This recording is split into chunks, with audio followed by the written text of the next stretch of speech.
SPYDER's back, almost 12 o'clock, Saturday on a Sunday, August 27th. 27th, my favorite number.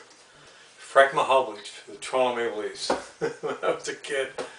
I've given away my age now. Anyway, I want to talk, I'm going to do this session on potential CFL franchise in Halifax, Nova Scotia, Canada for the 10th team. Make it coast to coast. Imagine having a coast to coast CFL league, but there's issues, there's problems I'm going to get into, but I'm going to talk about, which I didn't last time, but I'm going to put a lot of emphasis on, Randy Ambrosie, what he did here at Touchdown Atlantic in relation to working towards a 10th CFL team in Halifax, okay, our capital city of Nova Scotia, and potential owners, which I wanted to spend a little more time on the last session, but I didn't, and the meeting that Mayor Savage had. The Mayor of Halifax, Mayor Savage, he's a radical leftist liberal, by the way, and Randy Ambrosie is obviously a liberal, but they met in Toronto for luncheon and to discuss, I assume, a stadium, which is a major question mark and issue. There's no way you're going to have a CFL franchise, 10th franchise in Halifax without a stadium. And so that's the big number one question, and also ownership, which is as big as the first stadium. I mean, if you don't have an owner, you can't have a stadium. If you don't have a stadium, you can't have an owner. They work hand in hand. So who is that potential CFL franchise, 10th CFL franchise owner in Halifax, our capital city of Nova Scotia, that's growing almost 500,000 people now, and growing. So let's talk about like the reality behind this, how realistic this is, okay? How realistic is a 10th CFL franchise team in Halifax in relation to what type of stadium would they build, and in relation to who's the owners lined up. There were two apparently at Touchdown Atlantic at St. Mary's, July 29th this summer, where the Argonauts beat up on the Saskatchewan Roughriders. There were two potential owners there. I believe I know one of them. I think it's still Otto, and Sobeys is also, like, Sobeys probably showing interest as well, but I'm not for sure that's 100%. But they own Save On Food, and they advertise a lot with the CFL. So they own Save On Foods, and they're a big sponsor. Okay. Steele's been interested, I think, in the CFL team for a while. I know the inside of that. Okay, so I know some of the owners, and I've met them, and some of the management team. They've been interested in teams. So I don't know if it's them, but you got to probably have somebody with deeper pockets than them. But maybe they have deep pockets. I don't know. I wouldn't think so, but possible. It's possible. But they're probably, apparently, in the ownership category for 10th CFL franchise in Halifax, I would think that they're going to have someone that's really going to, step up, and really, that has the dough, and to put money towards the stadium, like Bob Young did. He put $30 million into the Hamilton $140 million at the time, $145 million Tim Hortons Field. He had a sponsor, Tim Hortons Field sponsor, but you can't, name the naming rights for the stadium, but it was built for the Pan Am Games, I believe. That's why Hamilton got it, right? So Halifax aren't going to bid for the Commonwealth Games. They're not going to bid for the Pan Am Games. But here's the problem with Mayor Savage in the meeting with Randy Ambrosie. And by the way, Randy Ambrosie, I'll give you credit where credit's due. You got a committee you put together for expansion committee. You've been down to Halifax. You said you have. I believe you have. And you've been talking to St. Mary's, which is a potential site for some sort of type of pop-up they're talking temporary stadium that could accommodate CFL football, but you know, no owner's going to be interested in a Mickey Mouse little like thing what they're doing at the Wanderers grounds, and I'm going to get into that in a second. I think that's what Mayor Savage is trying to shove down Randy Ambrosie's in the CFL's throat, because they are in bed with Derek Martin and the CPL soccer team, and he wants a 10,000 seat. He wants it for himself, and so in the CPL, the Canadian Premier Soccer League, there's a company called 65, and they have a team in BC now, and they build modular stadiums, like makeshift, you know, scaffolds, same as what was done at St. Mary's Touchdown Atlantic, and basically they put bucket seats on them, but they can only go up as high as 40 rows, and they could put skyboxes on top, and they, you know, but it's a Mickey Mouse, it's a 25 to 30 to 40 to 50 to 60 million max type stadium. They can go up to 20,000 seats, but you can't expand with their model, and it's really Mickey Mouse. It's really low end. It's basically a temporary scaffold, like put together prefabricated modular stadium, like they did at St. Mary's, but they put bucket seats on the benches, right? And I really question the safety of those types of, because I know at one of the Wanderers grounds, that's for the CPL Halifax Wanderers, it's 6,500, and I went to one game, and the whole thing just shakes. And same, I think St. Mary's was actually built a little better. So the same ones they use for the car racing in the United States. But anyway, getting back to what Mayor Savage is, I believe that the meeting with Randy Ambrose is trying to sell him, and I think this is what he's trying to sell him, because he was on radio not too long ago, a couple months ago, and this is, or maybe 3 months ago, when he changed his whole tune, because Derek Martin was saying in a couple months, like before the start of the CPL season, the end of April, that they were going to announce their 10,000 permanent seat, with bucket seats, by the way, actually they're going to put a roof over that 6'5" type CPL soccer stadium with bucket seats, and they have models 10,000, 15 to 20 max, and you know, he basically, what he wanted was in the Wanderers grounds, and by the way, they got a problem there because of the horse buildings, okay?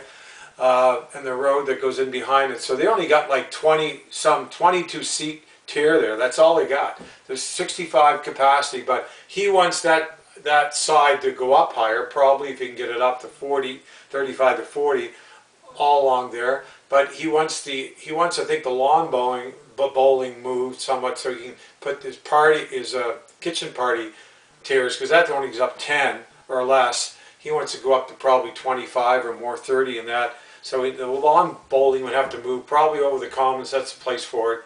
And he said he wants, on the other side, okay, he wants to keep the nostalgia of the container piers. So he doesn't even want to put stands over there. So there, and then in the end zone, where he does have some more like container pier boxes, he calls them.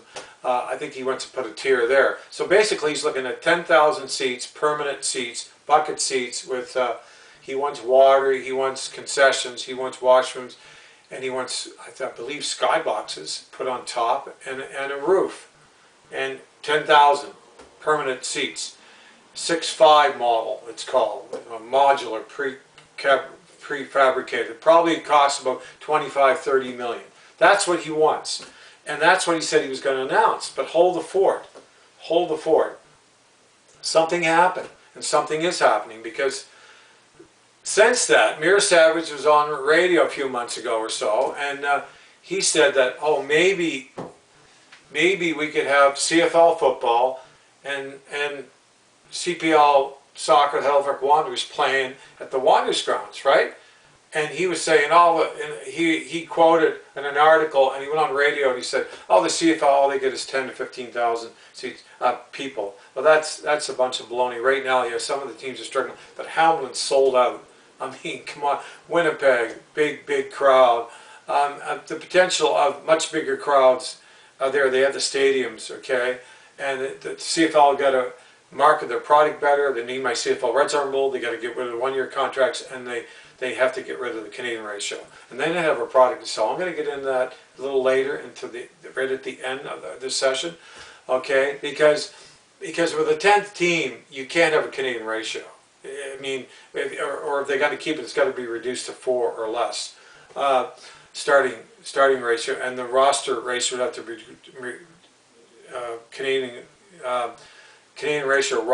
Canadian roster ratio would have to be reduced dramatically or eliminated completely. Actually, the Canadian ratio needs to be eliminated completely. But anyway, getting back to Mayor Savage is trying to con, at that meeting, that luncheon in Toronto with Randy Rose, he's trying to con him in because he said it. He said it on radio and said it in an article. He's trying to con Randy Ambrosie and the CFL, the potential owner, that, hey, you can play at the Wanderers grounds, and he even mentioned this too, 15,000. They would go from 10 to 15, so they would put 15,000 in seats, okay? So maximum, that would be it. No chance to expand, nothing at the Wanderers grounds. So that's the problem. Unless the Wanderers grounds, like I said in my first session, the Lancers, the horse building there, where they have horses, they would have to remove that building and relocate that building, which would be better anyway, by the way, than where it is, really, right downtown Halifax. I mean, seriously, that Commons is very important, you know, to build a stadium, to build the right stadium, to build a stadium that's expandable, to build at least $100 million CFL model, multi-purpose stadium. And that's what Mayor Savage said. He wants a multi-purpose stadium at the Wanderers that can be used for different sports, including CFL football. Now, the problem is Derek Martin doesn't want that, right? Of course, he's selfish, he wants it all for himself. But the city could lose out and rent revenue there, big time, okay? And the reason I'm talking a lot about the Halifax Wanderers is because that's what Mayor Savage is up to, right? He wanted to have a meeting with Randy Ambrosie because he wants it. He doesn't want it at the St. Mary's because St. Mary's owned the land there.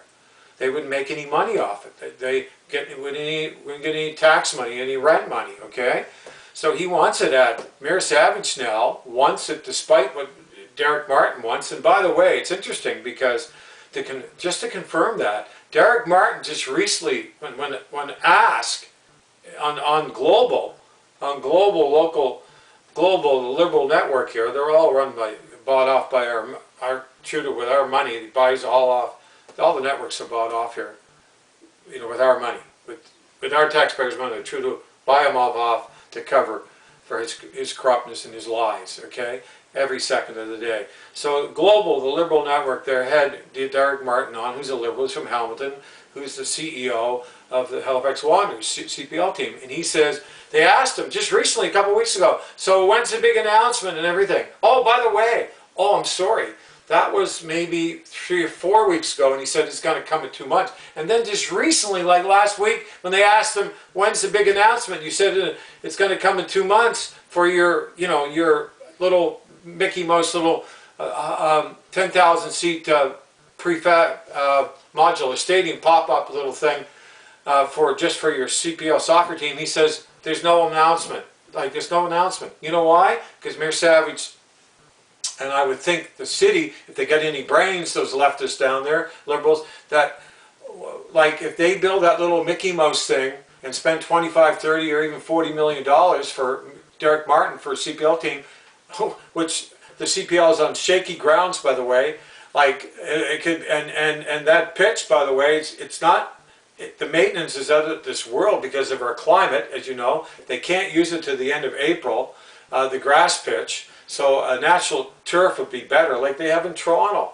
because the Toronto FC plays on it and so forth.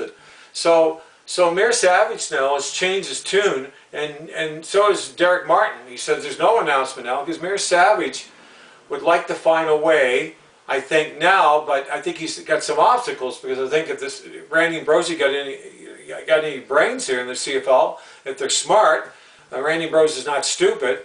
that they say we need something bigger than that. And the CFL owner wouldn't entertain that location unless they had a sizable 22,000 minimum permanent seats that could be expandable to 30,000 plus for a Grey Cup game, because every CFL owner wants a Grey Cup game. And why wouldn't Mayor Savage, the city, want a Grey Cup game? And why wouldn't the Premier of Nova Scotia, Kim Houston, who we're going to talk to in a minute or so, because he's got to be involved here. He's got to come into play here. He has to want it as well. He's got to want a Grey Cup game. He's got to want a CFL team, and he's got to put money into it. Now he went to St. Mary's, so that'd be interesting. I want to talk about that soon as well. So I mean, Mayor Savage even said that Kim Houston got to get involved. So like. And Mayor Savage was asked at the radio, don't you think Halifax needs a bigger facility than what Derek Martin wants, is 10,000, you know? And you know, and the city council is saying, oh, it's not a Mickey Mouse, it's a great little stadium. Yeah, a great little stadium, yeah, 10,000 seats for CFL team or 15, come on. An owner, if I was a CFL owner, if a potential owner, and I had the money to buy a CFL team, well, you'd have to be a total imbecile. An idiot to buy a CFL team to play the Wanderers grounds with 10 or 15,000 seats. You'd go bankrupt. It's not feasible. It's not viable. It's impossible. You need a minimum of 22,000 permanent seats. You need skyboxes. You need lounges. You need club seats. You need permanent washrooms and concessions. Okay. You need a roof over it, not permanent, but a roof going over underneath, over top the skyboxes. You need at least 20 to 30 skyboxes, minimum of 20. And you need to be able to expand it to 30,000 plus for a Grey Cup game. That's the footprint. That's what you need. So if it can't be done in the Wanderers grounds, find a location in Halifax that can be done. And that's the only way it can be done in the Wanderers grounds. Like I said, the building where the horses building is would have to be removed and relocated. No problem relocating it. The lawn bowling and the end zone where they get the kitchen party little stands is 10,000. I mean, sorry, 10 rows. Only 10 rows there. Imagine that in an end zone, 10 rows. It's a joke. So that has to be removed, and it should go to the Commons. The ideal spot for the Commons to put that, you know. And they have to build dressing rooms and so forth. They have to have all the amenities, everything they need, and they have to reconfigure it, probably turn it, so that way you'd have lots of room to build 22 to 24,000, something like the Hamilton model. But it doesn't have to be 140 million.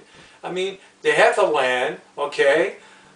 Like they could build a decent CFL. It wouldn't be the state of the art, but they could build a decent CFL model stadium with an open concourse with a double decker, 50 rows up, and the other side too could go 40 rows up, and they could have a retractable, like they do in Toronto, retractable stands that moves in and out for CFL and for soccer at the Wanderers grounds, but they have to reconfigure it, and the buildings have to go, and the lawn bowling has to go. Okay, be relocated. It's the only way they can do it there. And then, if they can't do it there, they have to find a location they can. I'll tell you a perfect location. It's right across from St. Mary's. It's called the Gorsbrook. I think that's the name of it. It's like the pub at St. Mary's. Junior high. There's all kinds of, but sleazebag Wayne Mason, that guy, lied. He was on radio, said he had tickets for the CFL. You would have been booed. You would have been booed. And Mayor Savage, someone said he was there. Well, they didn't announce it because he would have been booed as well. The city did nothing for touchdown lining. And so all they're interested in is try to embarrass the CFL, embarrass the potential owner, and say, oh, you can play at the Wanderers ground, but we can only put 15,000 seats in, and it's not expandable, and you can never have a Grey Cup game thing. You know, they're just going to walk away. Forget it. So what comes into play then? The other alternative, but like I explained in my last session, I don't think it's like doable as well or feasible there as well. But you know, because of the exchange, just because of the exchange that they built off the cafeteria, that ruined any potential for a double-decker with an open concourse on the main side of St. Mary's, where the makeshift stadium of 7,500 seats were, benches were, and they could have went to 9,000, they wouldn't have built that exchange off the cafeteria, so that just screws everything up. So I don't know how possibly they could do anything over there. I mean, they could, from the 35-yard line, where it only went up 30 where the exchange is, that went up 40, they could, from there down to the end zone, they could build a double-decker up to 50 rows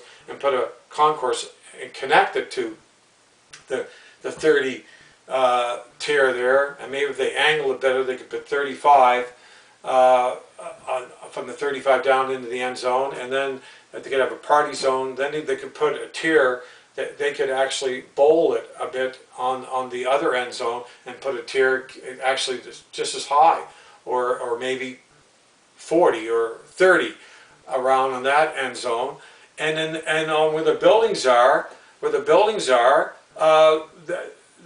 by the way, the track would have to be totally used. It's only a 7-lane anyway. They need a new track. It should be. They should find another location to build, and for the city too, for high school and for universities to use in Halifax for an 8-lane official track and field track. You know, so they would have to use the track at St. Mary's, and on where the buildings are, the equipment room would have to be removed, and they would have to build probably dressing rooms and offices there. They have the room in that far end zone where the party zone was. They have all kinds of room there. And if they remove the equipment room, take that down, okay, where the alumni lounge is up top, they could actually design that the open concourse could open up there to where the lounge is. I'm not kidding you. I was thinking about architecturally, it can be done. And they could probably put, you know, and I think they could put skyboxes too if it was designed properly on the main side, even though the exchange coming off the cafeteria, that problem, you know, from the 35 down they could on the double decker, you know, right on the top. They could put it on the top. They guys should put a roof as well. And on the other side, they could probably go up 40. They could go up 40 rows or 45 rows on a tier up over the buildings, or 50 even. They could put a concord. Probably less than, probably about 40. But I mean, so they could put a open. I mean, concourse there too. Like I said, and incorporate the alumni lounge there. That could be right on the open concourse. And they have to be able to put permanent washrooms, and of course you have open concourses, you're going to have concessions and so forth. And then you have the end zones that, I mean the party zone, that could be expandable, but how they could ever get up to 30,000 there for a Grey Cup game temporarily, I mean with temporary seats, you know, because an owner would have to do that at St. Mary's, is beyond, you know, what I could imagine, but who knows. If you get the proper architect there and the track is fully utilized and party zone with a, you know, you put like 5,000 there on that end zone on a tier and go up 40 some rows or more, possible, you know, and you have the corners too in the end zones. Anyway, that's what I wanted to talk about. And St. Mary's, Kim Houston went to St. Mary's. I mean, you know, they're talking about a community stadium. I mean, the feds were down here. They're not a community facility. It could be a community stadium, multi-purpose. I mean, they have to. I don't know. Okay, here's the you know, what are the different scenarios here? Okay, all right. So you basically have what. I mean, in order for a CFL model stadium, multi-purpose, to go in Wanderers grounds, like I said, the buildings for the horses have to go, and the lawn bowling they have to be both relocated. You can't do. You have to reconfigure it, and it'd be a perfect location. St. Mary's, I mean, that would be a task. I mean, that would be you'd have to have the best engineer and best architect you could ever hire to come up with something there. It's not impossible, but like I said, the exchange off the cafeteria room, but I believe the possibility there.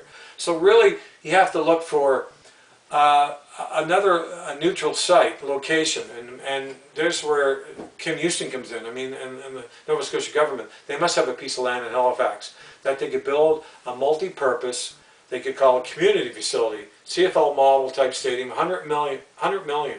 Think about it. Halifax Forum, they want to renovate for 100 million. That's decrepit. It's fallen down. It's a dump. Can you imagine? It should be torn down.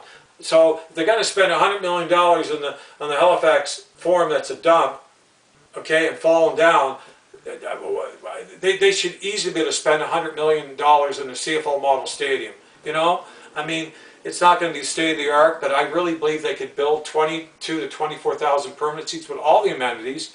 You know, with sky boxes, okay, with club seats, lounges, open concourses, even a roof, so forth. I think they could do it. I think they could do it. They wouldn't. The land would be given to them, and maybe the new owner could put some money into it. You get the city, you get the province, and if you get the feds, you call the community facility. It can happen.